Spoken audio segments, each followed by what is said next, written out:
What's going on? What's going on, good people? Thank you for joining me, Lenthius Cheney, your host of Build Your Fort. I have an absolutely amazing friend and entrepreneur in the house today, Miss Kelli Kelley of Brand Method Media Group. She is here to talk to us a little bit about how she got to where she is, where she's going, and instill some inspiration to all you entrepreneurs out there that are looking to do the same. Kelli, thank you for taking the time to talk to me tonight. I know you got a lot going on, so we're not going to hold you too long, but we're going to have us a good time and a good conversation. How are you? I'm good. Thank you so much for having me on your show. You know, anytime, especially when I have good people like you, good people I know, I definitely want to make sure that my audience gets a chance to meet you guys and get to understand who my core was back in the day. I know we've lost touch over the years, but we always see what's going on in each other's life via social media. But 2022, I'm going to do a better job of reaching out and making sure I connect with my people again. But again, thank you. So what's going on in your world? Tell me a little bit about Miss Kelli Kelley, where you come from, where you've been. Yeah. Let's see. The short of it is I am originally from Los Angeles, moved to Atlanta in high school, graduated high school, went to FAM. Graduated or during my last semester at FAMU, I had the bright idea that I wanted to work in fashion. And then I wanted to move to New York to do it. We all. Yeah. I mean, this is 2002. So pre-social, pre-reality TV to kind of highlight, you felt it and you tried to make it happen. Like there wasn't a whole lot of, you didn't have a lot of examples to look at. There was no gazing at Instagram to like get. You just either felt it or you didn't. And I felt it. I worked at the Walmart brand Faded Glory. So I started there as a receptionist and I worked up to assistant merchandising. So at their corporate office. And then there was a publicist that worked there and she was responsible for getting samples of the low to the luxe over at the high-end magazines. And she taught me PR. And when she left, I took over that role. And that's how I got into communication. Okay. Very much serendipity. Yeah. That is great. Now, I didn't even know that was a job. And that's how we figure out our niche as well. Now, little known fact, I, have a degree in fashion marketing and fashion design. But before that, I tried out for season 1 of Project Runway. Yeah. Did you really? Yeah, and I got called back. Unfortunately, I didn't make it on that season, but I always wonder what it would have been like if I had gone back and I had done it again. But yeah, I surely did. I'll never forget it. Miami, Fountain Blue Hotel. Oh my God. And it was the most exhilarating thing that I'd ever done. It was really interesting. So, that's what I tell people. My time in New York was character defining for one, even though it was short. It was about 2.5 years that I was there. But it changed who I was. It was like a crash course in break out of that shell or get broke. Like it does not know someone is gonna hold your hand here at all. And that was good for me because I moved there super shy, super introverted, and the city forces you to ask for what you want and work for what you want and go after it. And I needed that, especially at that age. So I've always been grateful for having the guts to ask for that job. Most definitely. I love the fact that I've been able to see my friends. We've all watched each other grow over the years. I mean, back 10, 15 years ago when we were out there in these Atlanta streets trying to get it. And then I see you now. I mean, we are all for real grown. You're a mommy now. You're a wife now. You have a little one on the way. Congratulations. Another little one, I should say. Yep. But how has it been juggling entrepreneurship, motherhood, being a wife? How's that been for you? Well, in the first go round with motherhood, that was very challenging. I had a lot of unresolved issues. Just like as I like to say, most of us probably have stuff we don't even file as trauma. We just become adults and keep burying it So it was really tough. It was really tough. I ended up having to go back to a corporate job, which turned out to kind of be a blessing in terms of relationships from there ultimately. But at the time, it didn't feel that way.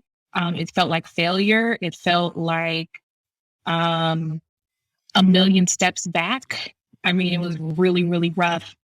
And I remember thinking to myself, I'm just going to go in and stand my little cube, do my work. I'm done with this entrepreneurship thing. And about 90 days in, I was like, this is not going to work. So I had to think of a way, okay, how do I get back? I have responsibilities now. I can't just up and leave here. I said, I need a mentor. And so I set out to try to find someone that could help guide me. And I found that in a makeup client, by the way, a lady that I did makeup for. When our session was done, I asked her if I could take her to lunch and talk to her about my goals and get her feedback. And she agreed. And she recommended I sign up for the women's entrepreneur initiative here in Atlanta. And I did, and I got in. And it was like a 15-month program for 15 women to teach them about entrepreneur and how to build a sustainable business. And it was amazing. That was 2018. That was amazing for me. So what after you've and so let's backtrack a little bit. Before you even got there, let's talk about the beauty industry. You were doing makeup. I think that you did makeup for models for me, for my magazine, or for something that I had going on.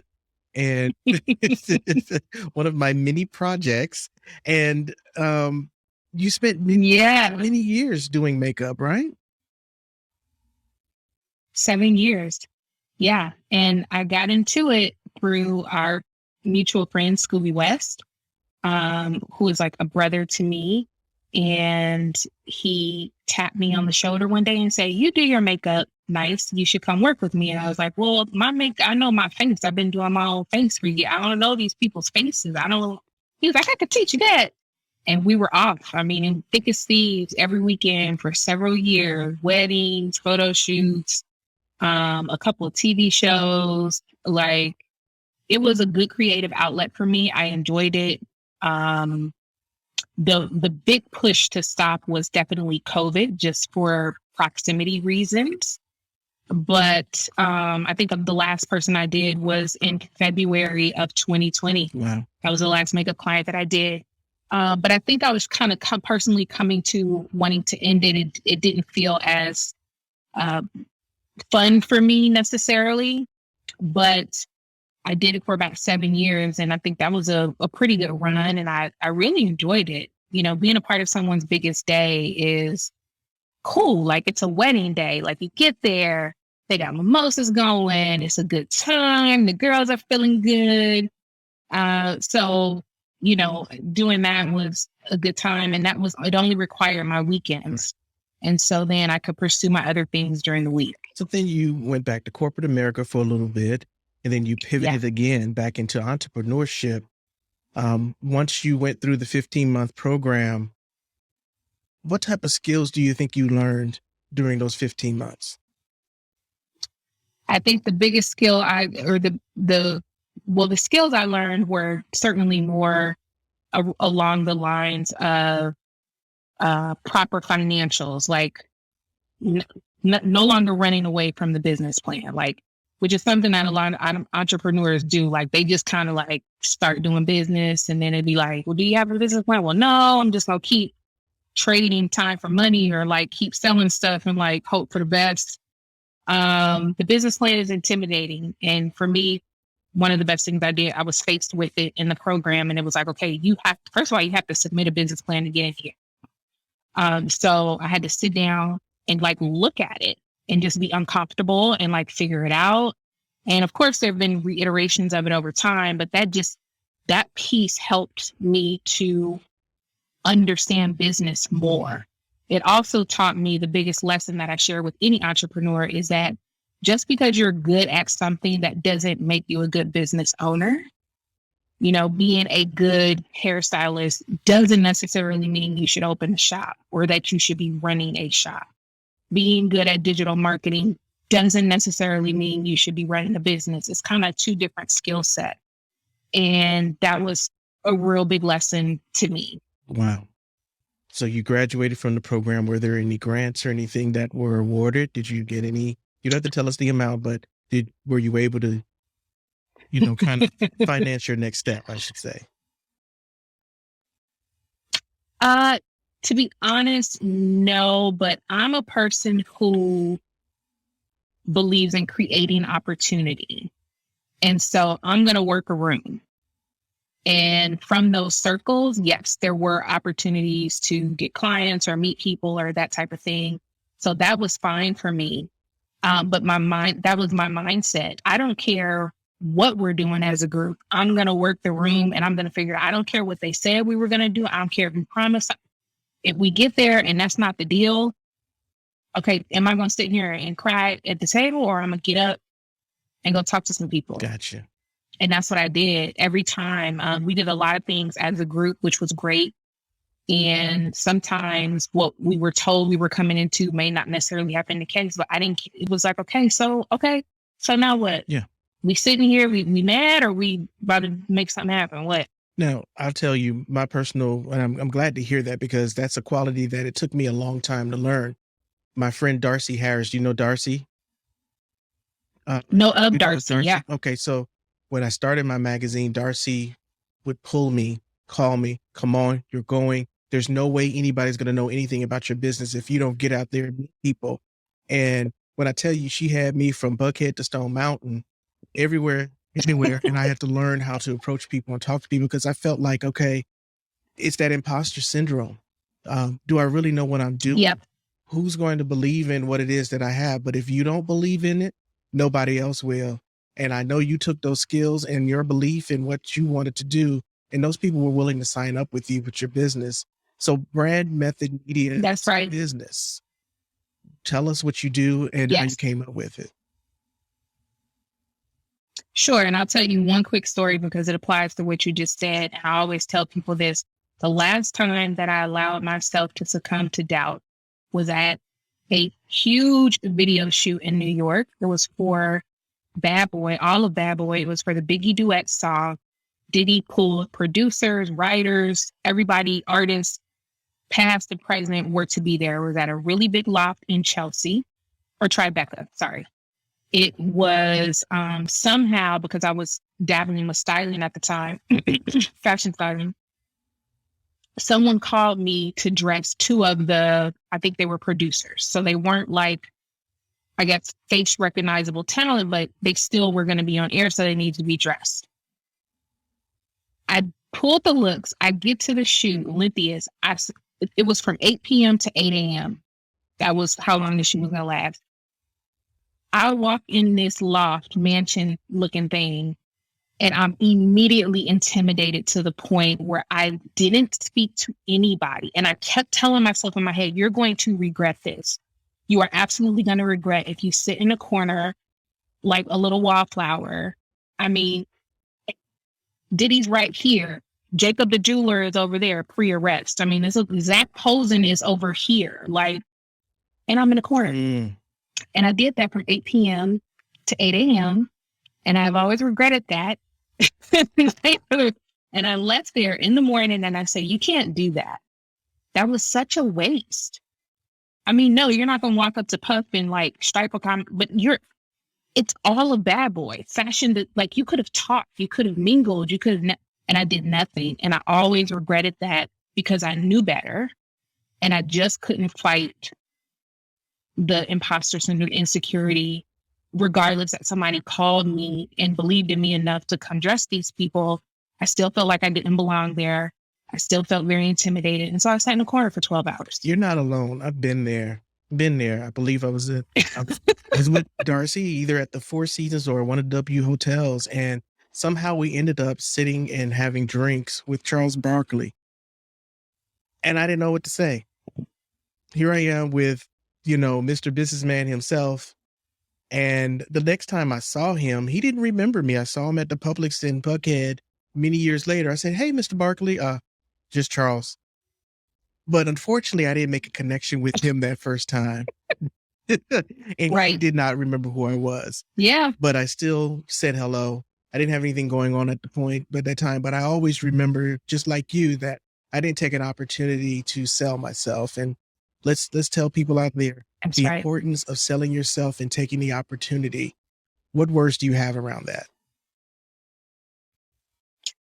You have to, I mean, like, I think you hit the nail on the head. At the core of it is imposter syndrome, whether you recognize it as that or not. It's some form of imposter syndrome. You feel like you don't belong, feel like you're not good enough. You feel like you just said, you feel like you don't have anything going on. I think that piece is some of us hold ourselves to such high standards and we have such high goals. If we haven't tapped that, we think we don't have anything going on. And so it's like, well, what would I say? I mean, I don't have any previous work. Like I just connect, focus on connecting and see what may come. Sometimes it's not always about having something specific to sell, just getting in the habit of connecting with people on a genuine level. So when you do, you can circle back and you already built a rapport with this person or these people. But it's easier said than done, but it has to be done. If you just have certain ambitions and goals, you don't want to sit around and just wait for a perfect moment where you have all your ducks in a row and it's like, okay, now I'm ready to start talking to. You have to just work that muscle and get in the habit of talking to people and connecting with them, whether you have all your stuff done or not. Is this something that your clients that you have conversations with have an issue with as well? Sometimes through the years, I've learned to screen in that way for a better fit in terms of client, because I can only hype you so much as a agency to client. I can only push you so much. If you haven't worked through why you keep holding off on publishing your website, showing your work, showing up on camera or putting yourself out there, I don't have the skills to pull that out of you. I had to see a therapist to kind of really help me get over some stuff with that. And I had to just work at it for years. But some people really need like somebody with that train. And I don't have that. So I don't have those conversations as much, but I have. And I've had it with mentees before, girls that I've have interned for me in the past or worked with me in the past. We're still in touch from 10 years ago. They still reach out, they ask advice, and I appreciate that. It makes me feel good that I can, help them in that way. But that confidence, that's a big killer. It's a big mountain to climb. It really is. It really is. So it sounds to me like that you have narrowed in what type of customer that you or client that you want to work with. You've identified who your avatar is.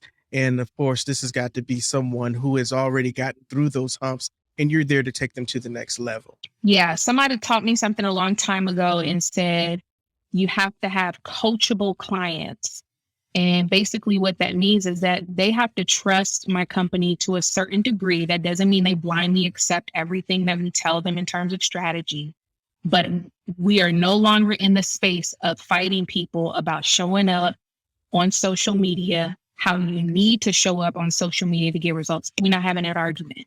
I don't want to talk about posting on LinkedIn once a month because you think that's all you need to do. This is a waste. Or posting off the cuff whenever you feel like it with no strategy. That's definitely not happening. Got you. So we work with people who are coachable and, that's a good fit. Like we want to be the right fit for them. We want them to be the right fit for us. This shouldn't be a dreadful thing every time they have a meeting. Like who wants to feel like that? I didn't get a business to do that. And it's not always a party, but I don't want to feel like it's dreaded when we have to talk. Okay. Because a lot of what we do is creative. I want to feel inspired when I speak to you. I want to feel passionate and motivated by your dream to help you get there. And how can the digital piece support that? So it's important that emotional connection is important for us and the client. Definitely. So tell us exactly what Brand Method Media Group does. Yeah, so we work with organizations to create digital strategies that support their conversion goals. So what does that mean? That means that we pair the creative and the commerce. There is not one without the other. A lot of agencies lean really, sometimes they lean super hard on the creative and they're like, reports, numbers, data, who cares? And it's like, at the end of the day, it's still a business. They got to make money. So we're not salespeople, but we do want to understand, what is your goal? Because then we work backwards. We don't start with the creative and say, well, this is what we think looks good, so let's run it. It's like, okay, well, now wait a minute. What's the goal here? You want to sell, so for example, we had a nonprofit. We were working with a nonprofit and they had two main goals. They actually knew they obviously wanted to increase donations, but they wanted to increase volunteer applications. Okay, so what are the pain points that prevent people from doing those things? Oh, well, it could be a million things. If it's for the donations, then, a pain point may be they don't know how to complete the transaction. We don't feel like the process is simple enough. Okay, well, let's simplify it and then push out content that speaks to how simple it is to donate and support their causes. That has to be the driving force behind your content if you really want to move the needle. It can't just be a bunch of posts about what you do, because that doesn't speak to them on what they need. Yes. So that's the method behind the name. That's our approach. That's part of the framework, and it works. And so then when we pull reports, we can see, did we move the needle with donations? Did we move the needle with volunteer applications? We're not just doing vanity metrics or KPIs. We started the conversation with specific goals. Oh, that's key, because anybody can just say, well, we did this and we had this many likes. And we've had these many hits to our website. Yeah. But the bottom line is, did you get the end goal? And if you don't get that, that doesn't work. What type of clients do you work with? What type of businesses or organizations are in your niche? So currently our niche is definitely B2B. We work with an HR consulting company, real estate, law firms, which was fine. We worked with a SaaS product, which was okay. As of the new year, we will be having a new focus in direction that we're trying to go in. And that's more fashion, beauty, lifestyle. We have our first client. She's an international DJ.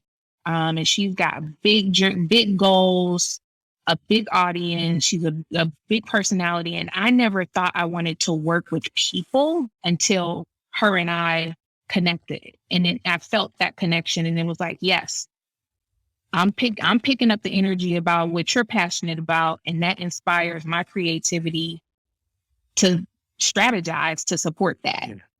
So that was an exciting feeling, because it's been a long time since I've kind of felt that way about something. But yeah, so getting back to the roots, fashion, beauty, life, the things that I'm passionate about and that I like and that I have for a long time. And just going in that direction. And I definitely still want to look into the startup tech space, because I think there's a lot of creativity and opportunity there. But that will be the wheelhouse. Right. That'll be how we position ourselves in the market to appeal to those clients. Okay. Have you dabbled or been paying any attention to the crypto space and NFTs? Any of that has come across your desk yet? Not yet, but I attempted to be proactive and watch what someone claimed to be the simplest way to learn about NFTs in like under 4 minutes. I was lost by minute 45. And I'm gonna be honest about that, because I think that happens to a lot of people. It happened when I first tried to look into trying to understand Bitcoin. I was good at the beginning, and then they start talking about decentralized, and I was like, okay, you lost me. And no, I can't ask nobody because there's a video on YouTube. What does that mean? What are we talking about? But it is on my list of things to look into, because I do believe in growth in the tech space. And I don't think it benefits anybody to put their head in the sand. So I don't care how many times it takes me. I'm gonna get an understanding of it. I may not be trading or doing whatever it is they do, but I'm going to get an understanding of I'm it. with you too. It's been a learning curve for me. It's something that the generation that's here now, you have 14-year-olds that are making millions doing NFTs and selling and trading them. So I have forced myself to get into it. I've purchased my first NFT, I want to say about 3 weeks ago. Then I purchased. You did? I did. It's called the Mona Lisa Club. What is it? It's a variation of a really like a hip hop inspired Mona Lisa picture. It hasn't been really revealed yet. So I'm waiting for them to reveal it. Okay. I bought into Prince Donnell's NFT project called Kangaroo Heroes. Okay. So he's a financial guru. And he has franchises called Jumping Jack Tax. Yeah, I'm familiar with him from Instagram. Right. So his mascot, the kangaroo, he has pivoted not pivoted the business, but he has branched his business out. And this is a 30-something-year-old. I think he's like 30, 31. And I'm like, these kids are really getting it. And very young. They're very young and they're being very successful with it. So we have to get out of that old mindset on how can we expand our business for longevity, because time stops for no one. So I implore you and your clients and everybody out there listening, start looking at NFTs, figure it out, watch some videos. It's a little trippy, but if you get into it and you kind of start understanding the blockchain, you'll get it. It's just, we can't ignore it. We can't ignore it like we did when computers started coming out and the internet. People's like, oh, Facebook, we got to go with the times if we're going to survive. So that's my rant. I'm off my soapbox. I'm sorry. No, I agree with that. No, I agree with that 100%. I think, I've watched it being in this space for the last, 10, 15 years and watching people say I'm never getting on Facebook. I'm never getting on Twitter. I'm never getting on Instagram. All on them. It's like, okay, we've seen this play out before. So do we keep just talking about what we're never going to do? Or do we just kind of like stop being with that old mentality and waiting until after sort of the gold rush happens to, finally get on board?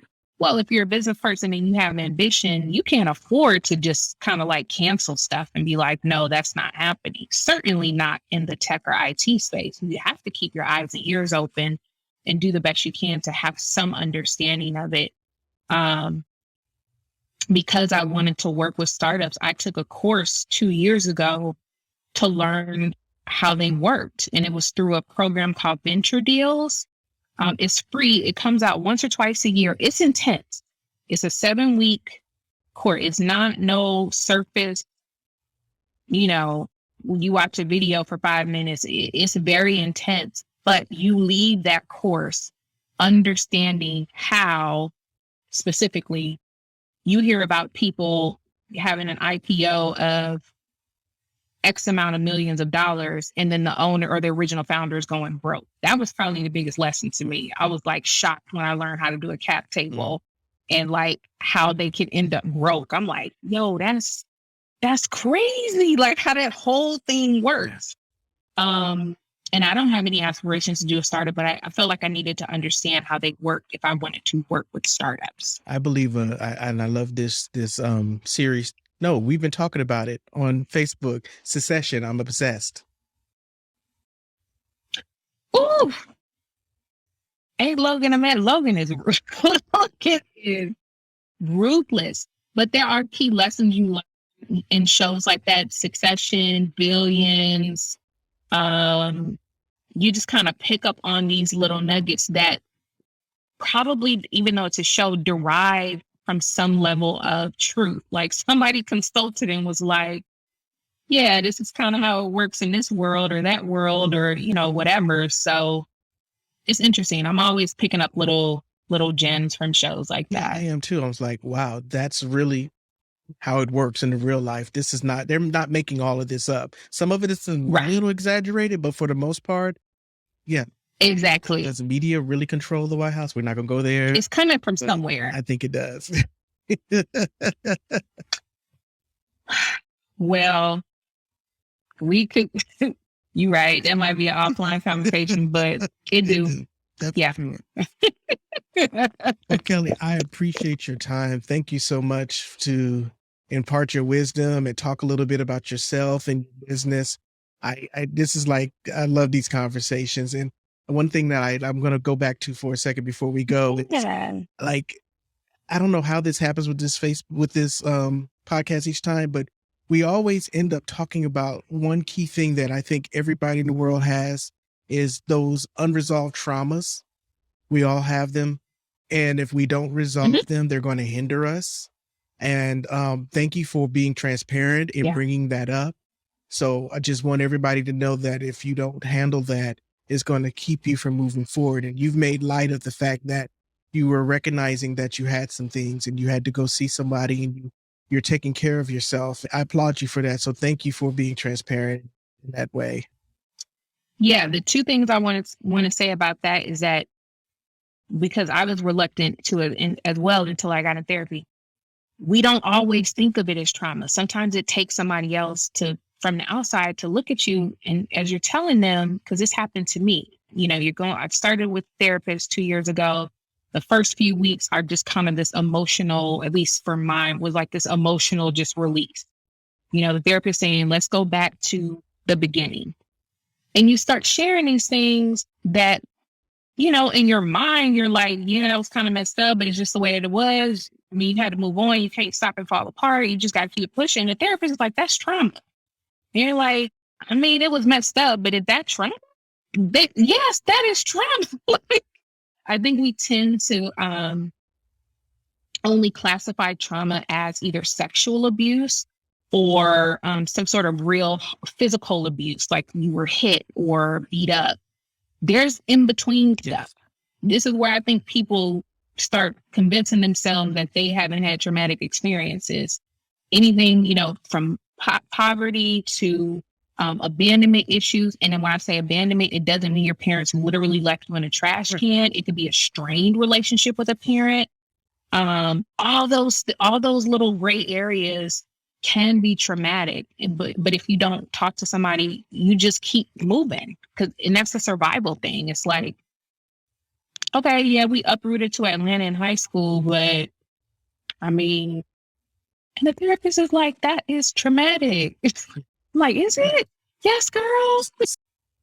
And I've been operating from a space of survival for a long time, and that's what she told me. Part of your ambition is driven by survival, and you have to find the balance because it will destroy you if you don't. And I'm like, so you want me to not be ambitious? No, I want you to find the balance. Well, how do I get what I'm trying to get if I'm slow down? You can still get the things that you want and achieve your goals without burning yourself into the ground, which is something a lot of entrepreneurs have an issue with. They're so driven and so ambitious, it becomes blind, and you're not taking care of yourself. You're not present with your family. You're not connected because you're after this goal and you kind of can't see anything else. So you just have to be careful with that. And then the second piece was I was afraid to go to therapy. No, go ahead. Because I was convinced they would put me on medication, and I didn't want to be on medication. So I tell people that's not always going to be the case. I'm not a doctor, so I can't make that assessment, but don't not go to therapy because you're convinced they're going to try to keep you drugged up. That may not be your situation, but you don't know until you see it. Yeah. Thank you for that. Thank you for those words about ambition. That is a book that I'm working on. It's called Toxic Ambitions. So it's a real thing. I'm still trying to get the courage to finish that book. I've got the book cover and everything, and I've started it, but it's so revealing that. Really? When did you start? I started this year, and I'm still working on it. But it's therapy. The book is therapy, and releasing that into the world is a hard thing. Well, I can't wait. I think I love this trend of more people, especially us, talking about it and not being afraid to share that, because I think, especially in our community, sharing childhood trauma or trying to resolve may have been seen as a betrayal to your parents or your family. I'm sure you probably heard the same thing. Well, your mom and dad did the best they could. Okay, I'm not saying they didn't, but this is my piece as an adult, and I have a reaction to what happened, and I should be in a space. I should be feeling safe to say that. A therapist, you can't. Sometimes your family, you can't. They're just gonna hit you with, well, your parents did the best, and you don't get a manual as a parent, and you sound ungrateful. And what about all the other things? Okay, but what about what I'm telling you right now, how I'm feeling? Does that have a place or no? So that was the other real big benefit. You could just say these things without somebody telling you, you mean I'm grateful. Well, y'all heard it from the young woman's mouth that don't be afraid to get therapy, and don't be afraid of your family and what they say or what they think, because if you don't do something about it, you're just going to sit there in turmoil. And that's a lot of things that entrepreneurs go through, and we burn ourselves out. So look, 2022, we're not going to have that. We're not going to have that. What words do you have for us before we leave tonight? I think it sounds so simple to take care of yourself, whatever that looks like. But I think everybody needs to be checking in with themselves on what they need. For me, that was getting back into reading print media, getting back into little small self-care luxuries, getting back to connecting with my family. Those are things that are on my goals list, but that's part of taking care of yourself. That may look different for you. But I think it's important that we check. It's been a long 2 years for everybody. So we need to be checking in inside. What do I need to do to make, because I think for the last 2 years, there was this long period of waiting. Everybody was bated breath, waiting for the pandemic to end, waiting for COVID to go away. I think now we can safely say it may not ever go back to the way that it was. So are you just going to keep waiting in vain, or are you going to figure out how to find joy in this new normal? And I think everybody needs to be kind of looking into that. What does that look like for you? Wow. Those are great words, Kelly. Thank you again for your time. You have an amazing night, amazing day. You're welcome. Thank you for having me. You're welcome back anytime. Don't worry. I'm going to be calling you again. We're going to talk some more offline. You have a good evening. Love it. You work hard all year long, so why not get more for your money at Experamax Midtown Atlanta? Looking for a MacBook Pro, iMac, or iPad? Don't pay full retail prices at the Apple Store when you can get the same quality products without the premium price. Experamax in Midtown Atlanta is your Apple headquarters, with everything from Apple desktops to laptops, watches, accessories, and more. Get the peace of mind you deserve and buy with confidence, knowing that all of Experamax certified pre-owned products are put through rigorous testing to make sure they deliver the reliability and dependability you demand. Experamax Midtown Atlanta makes it easy and affordable.